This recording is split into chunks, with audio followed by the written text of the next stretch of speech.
लोकांसाठी काहीतरी करायचं आहे. काय करायचं आहे आपण बघू. त्याचं 10 वचन वाचूया, 2 अध्यायाचं.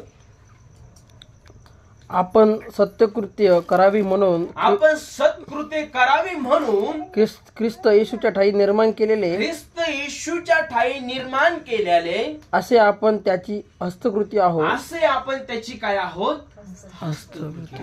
हस्तकृती म्हणजे त्याच्या हाताने बनवलेल्या. हालेलुया. हालेलुया. आधी पण त्याने आम्हाला त्याच्या हातानेच बनवलं होतं, पण पापामुळे आम्ही त्याच्यापासून दूर गेलतो, धिक्कारलेले आम्ही होतो.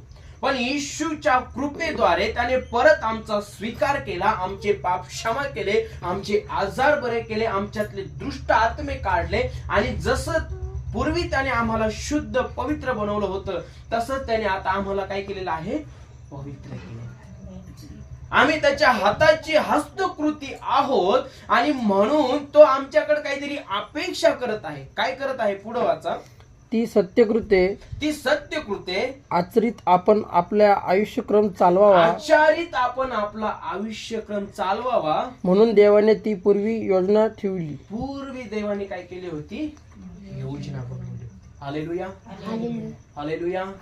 तुम्ही प्रभू येशू ख्रिस्तावर विश्वास ठेवला. हे काय अचानक झालेलं नाही.